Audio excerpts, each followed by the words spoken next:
Hello, softball fans. Welcome to another edition of the North Dakota Softball All-Stars podcast. This is episode number 10 already. Time flies when you're having fun, right? Today on the program, no guests, so you're stuck with me, but there's kind of good reason for it. We're going to talk about a new partnership for this podcast, another way that you can listen to it. We're going to talk polls. We're going to talk schedule, and we're also going to talk Midcoast Sports Network because they put out their 2018 softball season preview. We're going to talk about face masks, and I couldn't believe how many people sounded off, whether it was through the voting function or through replies on Facebook and Twitter. And then we're going to wrap today's podcast by diving into the alumni of the 2017 Shields Softball All-Star Series, see how they're doing in their collegiate seasons. I think we have 10 of them that are playing college ball who played in last year's Shields Softball All-Star Series. And with that, let's jump into a pretty cool announcement, something we are excited about, an expansion of this podcast, really an expansion of the North Dakota Softball All-Stars. Going forward, our podcasts will not only be available as they have been through the first 9 episodes, but you can also hear them on the ND Sports Channel. Go to ndsportschannel.com. It's a 24/7 station. Plays your country music, plays your top 40 music, and has a ton of high school sports, including a lot of softball games this spring and into this summer, including June 4th and 5th. Mike Mason will be broadcasting live the Shields Softball All-Star Series live from Fargo on June 4th and from Mandan on June 5th. We're super excited about that, an opportunity for anybody who wants to listen online to the 2018 Shields Softball All-Star Series and these weekly podcasts. And hopefully there's a little more substance to them related to players and games and teams. But Mother Nature's got us on hold there for at least a minute. From a scheduling aspect, you can hear for the first time on the ND Sports Channel Tuesdays at 3. That'll be the first time you'll hear the podcast out there on the ND Sports Channel each week, and then Wednesday and Thursday at 3 o'clock as well, in case you missed it on Tuesday or you don't find it through our social media channels or through our website. So something we're extremely excited about. Mike Mason has done a lot of work to help make that happen for us, and we're excited to be part of the ND Sports Channel for the 2018 softball season. So let's dive into the schedule a little bit. As you can imagine, prior to this week, no softball games have been played. Mother Nature not lending a helping hand to the spring sports season whatsoever. But looks like we'll get at least some games in starting Monday, April 9th. West Hope Newburgh Bottineau is going to open the softball season in the bubble over the Minot State football field. They play Kenmare Bowbells MLS at 9:15 and Stanley at 10:45. And then at 12:15, the two opponents of West Hope, Newburgh Bottineau, will play each other. So that's Kenmare Bowbells MLS versus Stanley, 12:15 Monday, April 9th at Minot State. So exciting. Those games, barring some crazy catastrophe, should happen. And then I know Castleton, they've got a brand new turf field. They've done a lot of work to get the snow off of it. It looks fantastic. You can follow squirrel_SB on the Twitter, and you can see all the things they've got going on there. It's pretty cool. That field looks fantastic. Well, they've got games scheduled there Thursday, Friday, and Saturday. Lots of teams, lots of games, lots of fun, except for it looks like Mother Nature may not cooperate. Those may or may not be canceled. Other than that, lots of cancellations, lots of attempts to reschedule. On the scheduling side, it's a whole lot of wait and see. It's going to be interesting when we can get out on dirt and grass fields, how many games we can get in. It may be an abbreviated season. We're going to find a way to get some games in, so stay tuned for that. And, of course, you can follow us on Twitter at NDSB All-Stars. We hit the retweet button a lot to try to give you the feel of the landscape, anyway, of North Dakota high school softball. So that's a nugget on the scheduling side. And now let's talk polls. There would normally be Coaches Poll week number 1 coming out on Monday night around 7:30 in the evening. That's not going to happen this week because there's been no games, and it might not even happen next week. So we are sticking with the preseason softball polls. The coaches voted West Fargo in at number 1 in Class A, 2 Dickinson, Bismarck Century at 3, West Fargo Cheyenne 4, 5 is Valley City, Bismarck, Minot, Fargo North, Jamestown, and Bismarck Legacy round out the preseason top 10 in Class A. And the Class B coaches poll, they've won 3 out of the last 4 state championships. Good spot for Kindred Richland to start at number 1, Central Cass 2, at number 3, DeLax, Burlington, Lewis, and Clark, a tremendous season last year. Hillsborough Central Valley slots in at 4. It's Bishop Ryan, their first year in Class B, at number 5. We round out the top 10 starting at 6 with Thompson, Heart River, Watford City, Grafton, and Mayport CG area. So those are the preseason softball polls, and I would suggest to you they may be the polls for April 9th and April 16th as well. Hopefully by April 23rd, there's been enough games that have been played that the coaches can get together, get us a new poll, and we can get that out and, well, see how things shake out then.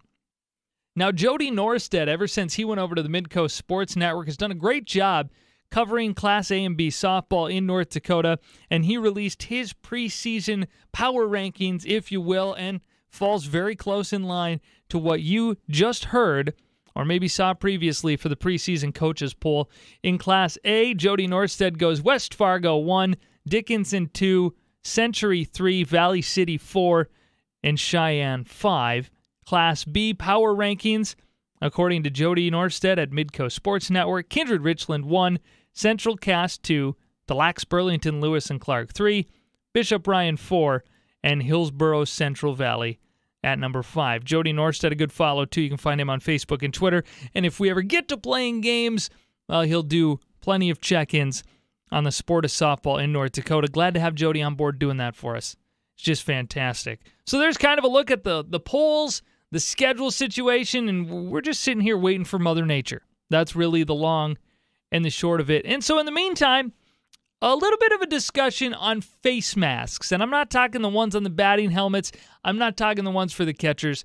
Talking for infielders and pitchers. A hot topic in the game the last couple of years here. Let's get ready and let's just dive right into this. We threw out a real simple poll on Twitter earlier this week. It just said, should corner infielders and pitchers be required to wear face masks? Okay, super interesting. We only have 300 followers right now on Twitter, so get out there and follow us at NDSB All-Stars. But we got over 300 votes, and 42% of the voters said yes, 35% of the voters said no, and 23% undecided. They're in that maybe range. So an edge to yes, corner infielders and pitchers should be required to wear face masks. Now, we also got some replies, and that's kind of the crux of this whole thing. Want to talk about that in a minute. But while you were out voting on Twitter, we also had a poll going with the same question on Facebook, but they only give us 2 options. So it was simply a yes or no. We had about 3/4 of 100 votes. 64% said yes, 36% said no. Now, if it was that simple, I think that's kind of what you'd see from a coach's and an activities director standpoint is, yes, let's be safe. Let's go ahead and get maybe all the infielders even with face masks, certainly the pitchers and first and third. The reason that hasn't happened is that we can't get a necessarily approved and certified face mask right now because of the danger of the whole thing and even some potential liability. Now, they can do a lot of testing on helmets. The number one thing is to save from concussions. And, of course, in fast pitch, we throw the face mask on a batter's helmet to protect the face as well. The difference is with these fielders' masks, they're not certified. The testing hasn't been developed to a point where they can say this particular mask is certified. We will sign off on it. We think it will protect you in 99.999% of situations. Now, because we don't have that, a lot of schools, coaches, ADs, they're going to be reluctant to say, yes, corner infielders and pitchers, maybe even shortstop and second, you need to wear a face mask because what happens when that line drive hits the face mask and we still have a serious injury? Now, what we have kind of proven just through case study is that it doesn't hurt, right? There have been situations where doctors, first responders, have literally thought and said, if you were not wearing a face mask, you may have died. Now, that's an extreme case, and that doesn't happen a lot, but the face mask is some sort of protection there. Now, what I suggest, and I'm just one person, right? I suggest that you give it a try. You wear it when you do some infielding drills. You wear it when you get outside. You do those things, and then you make the decision for you. I think it's like a family decision. Sit down, mom, dad, athlete, and just talk about it. What are you comfortable with? What are the pros? What are the cons? I think the unfortunate thing is right now, that is really left to the players and the parents. Now, I know there's a lot of coaches, and I'm one of them. I encourage my infielders to wear it for many of the reasons that I just said. But I can't sit there and look at mom and dad and guarantee that wearing a face mask as an infielder is going to help with anything. What you will see is you see it in college just a little bit more, right?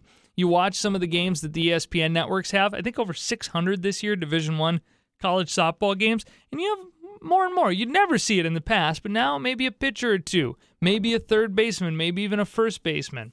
So I would like to think in 5, maybe 6, 7 years, they'll be required because we will have found something that adequately protects our infielders.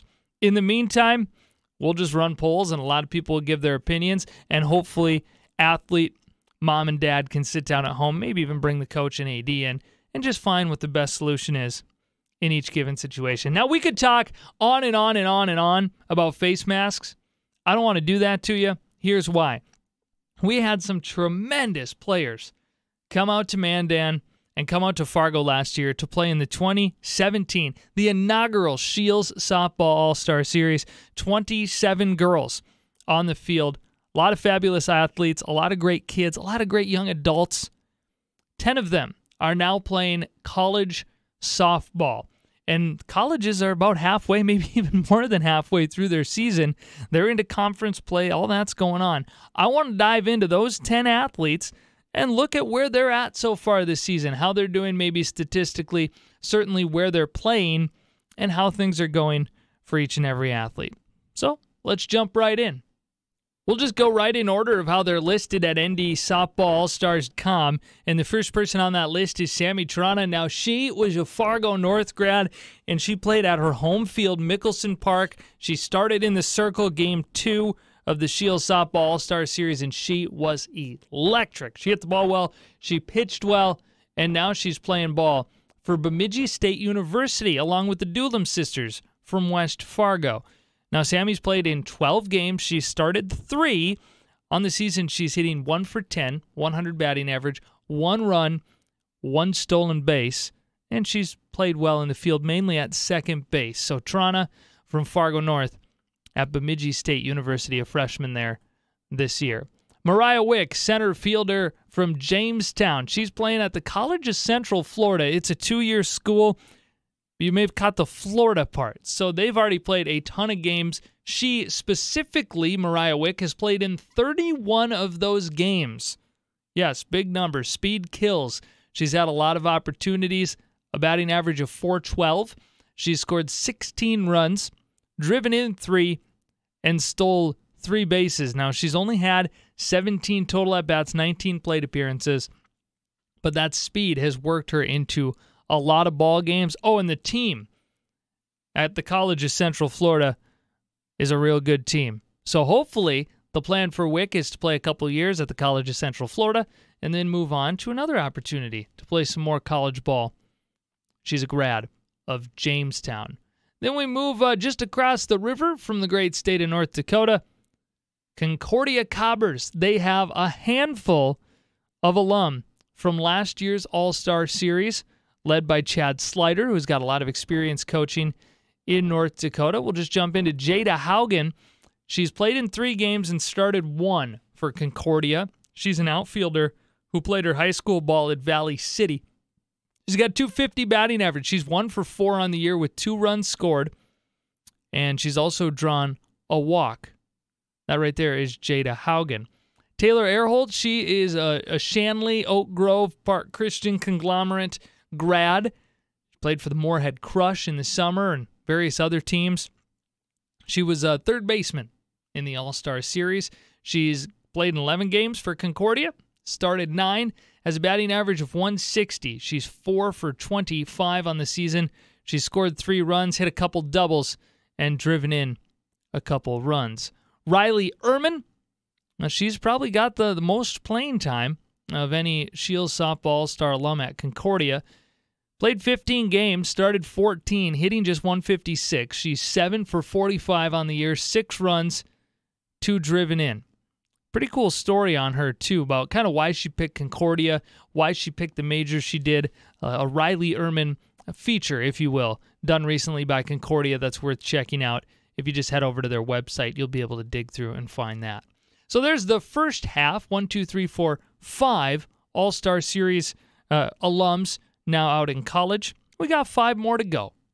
Out at the University of Jamestown, Morgan Geisler's playing middle infield there as a freshman. She had a big All-Star Series last year, hit the first home run ever in Shields softball All-Star history. Did that at Mickelson Park. Well, she's also doing some things for the Jimmies. She started 30 games, played in a grand total of 33, and she's 39 for 97. That's a batting average of .402, the on-base percentage above .430. She scored 24 runs, 7 doubles, a triple, a homer, and 23 RBI. And Morgan Geisler, the West Fargo Cheyenne grad, also has a great walk-to-strikeout ratio at 1-to-1. The left-handed batter off to a fantastic freshman start for the Jimmies. And we had the Lake Region State College. That is another 2-year school.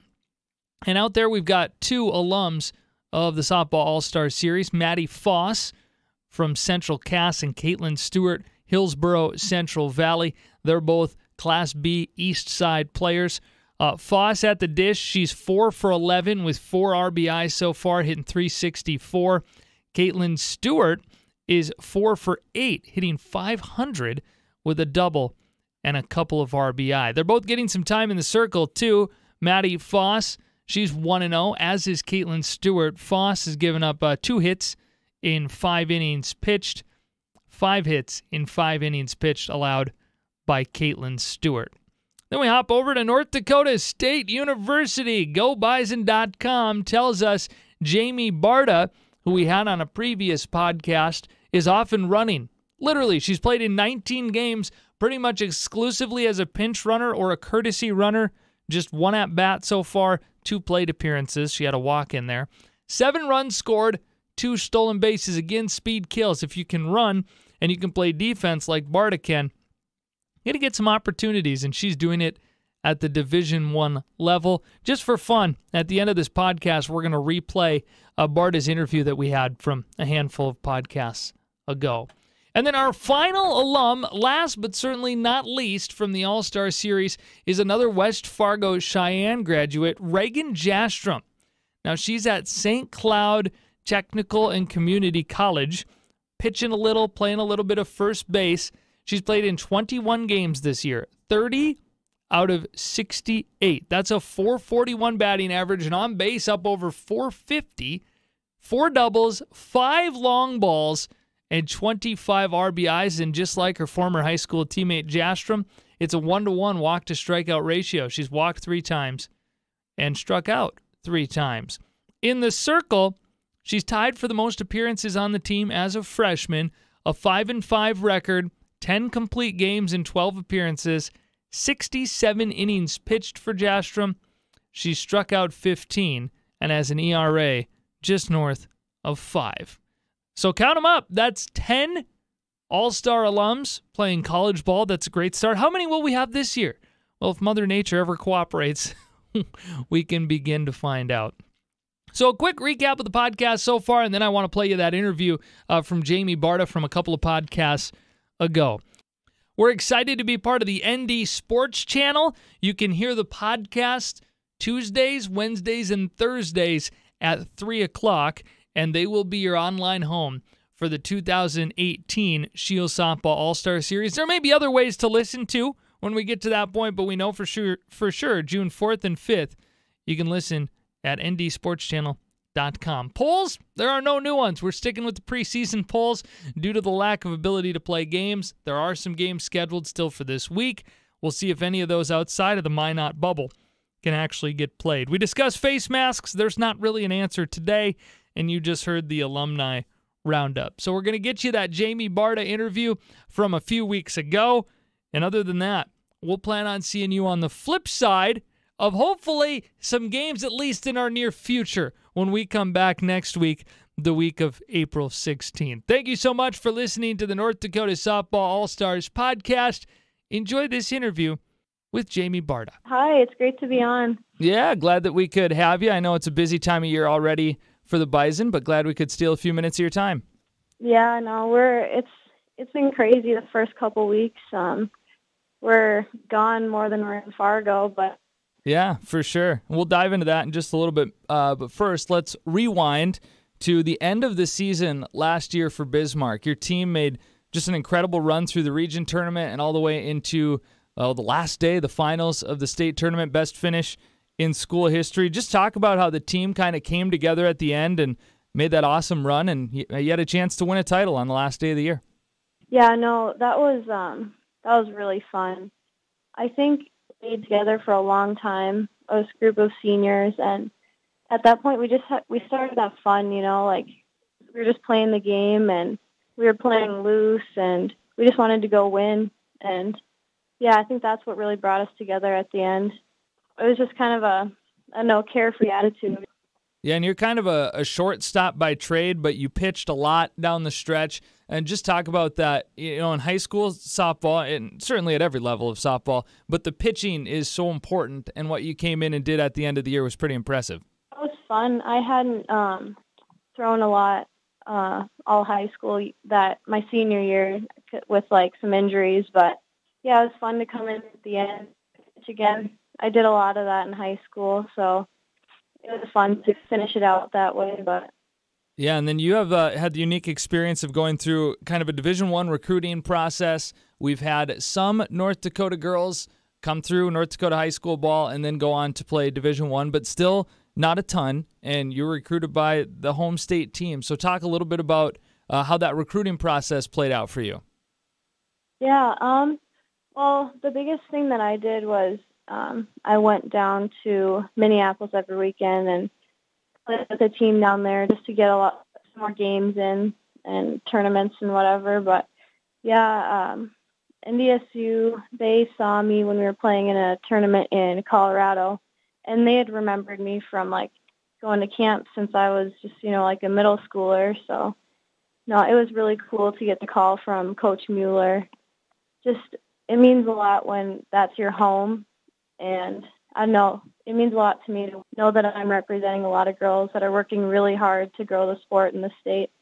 And at the end of your high school year, so before you officially joined the Bison, had a cool opportunity to play in the first ever North Dakota Softball All-Star Series. By then, you were already committed to the Bison, but still a unique experience to finish out your high school career. First time doing it, so we didn't have a lot to go off of in terms of expectations, but how did that fit for you? What was the couple days like? That was a lot of fun. I really enjoyed that. I was happy I got to be a part of that before I graduated. It was really neat to meet all the girls, find out that they're actually pretty nice. And it was neat playing for the other coaches, too. It was a really cool experience. And so now we fast forward to today, and like we said, you're a member of the NDSU softball team, and we can hardly think about softball in these parts of the high school level at this time of year, but you're already well into your season, couple tournaments underway. You had one weathered out, but if you could pinpoint just a thing or two so far, what's the biggest difference between high school and travel softball to softball at the Division I level? Well, we work really hard. That's probably the biggest difference. Not that we don't work hard, but in high school, it's just there's a different level of intensity, and the speed of the game is a lot faster. You come in as a freshman, you're smaller than everyone, and less experience, and everything just moving really quick in your head, but starting to slow down a little bit, but I really enjoy it. Yeah, one thing NDSU prides itself on in all sports, you hear about it a lot in football, but they pride themselves on it in all sports, is just the strength and conditioning aspect. Undoubtedly far different than in high school, but how different is that to have, you already have the school element, you have the softball element, and then you kind of have this strength and conditioning element and nutrition element too? Yeah, no, our strength coaches are awesome. We, right now we're only in there about one day a week, but in the off season we were lifting 3 times a week and then conditioning 2 days. I actually gained 11 pounds of muscle. Wow. From the strength program, and then once we're done lifting in the weight room, shakes made for us and healthy snacks and everything. So we're spoiled. Great. We're talking to Jamie Barta from St. Mary's out in Bismarck, played at Bismarck High, now a freshman for the NDSU Bison. If you had a chance, Jamie, to talk to somebody who's maybe a sophomore, maybe a freshman, maybe a junior in high school, and would just love the opportunity to play Division I softball, what kind of advice would you give them? You got to work hard, but never stop having fun. Once the game stops being fun, then it's not worth it anymore. You got to work hard, but yeah, just keep having fun. Can't let you leave without asking you a bunch of your favorites. So we're going to go through 10 or 12 of your favorites as quick as we can. All right, we're going to start with your favorite cereal. Probably oatmeal. Fair enough. Favorite TV show right now? Ooh, I watch a lot of MLB Network. Baseball shows. Perfect. How about your favorite musician or band? Country, probably Thomas Rhett. Common one. Very good. Mm-hmm. Your favorite color? Pink. Favorite number? 1. Could have guessed that one. Jersey number. Very good. How about your favorite professional athlete? Right now? Probably right now Altuve and Judge, but all-time Lou Gehrig. You picked the two. Sorry, that was quite a few. The two complete opposites. That's fantastic. Yep. What's your favorite thing about Bismarck? I loved my school. I loved St. Mary's. That was probably my favorite thing about Bismarck. Very good. What's your favorite thing about softball? And I know that's not a fair question, but answer it anyway. I love the speed of the game. I love making a diving play and just how quick everything happens. All right, what's your favorite thing about Coach Mueller? He always wants to have fun and make sure that we're still competing, but that it's always fun. That's what your advice was to kids who want to potentially play Division I softball, so that all fits together real nice. All right, so one last thing before you go. I was checking out your bio on GoBison.com, and then some of the talks we had through Twitter to set this interview up. On GoBison.com, you list your favorite book is the Bible. You're an active member of FCA. We were scheduling around some Bible studies. But NDSU is, we got to see it with football. There's some pretty cool features, I think, on Valley News Live and throughout the state of North Dakota. But the FCA program at NDSU is really incredible. So I wanted to give you a minute or two to talk about that program and that group that you're a part of at NDSU. Yeah, no, right away when I got onto campus, some of my teammates had invited me to FCA, and we meet on Wednesday nights in the indoor track, and there can be up to 50 people in there, just athletes. It's really cool because you'll see Easton Stick and all these big football players, and you get to be there with them, and they know that we're all the same. We're all just children of God, and it's really great. It's a great way to keep in perspective why we're here. We're not just athletes, but it teaches you how to live your faith out through your sport. So it's been a family for me here, and it's probably the best thing I've joined since I've gotten here. Absolutely awesome. Jamie Barta, softball player for NDSU. Glad to have you on the program. Good luck throughout the course of the season, and why don't we get back together and chat again after you guys make an NCAA tournament run this summer? Sounds good. Thank you for listening to the North Dakota Softball All-Stars podcast on the ND Sports Channel. You can find us on Twitter and Facebook by searching NDSB All-Stars, and our website is ndsoftballallstars.com. We'll talk to you again next week.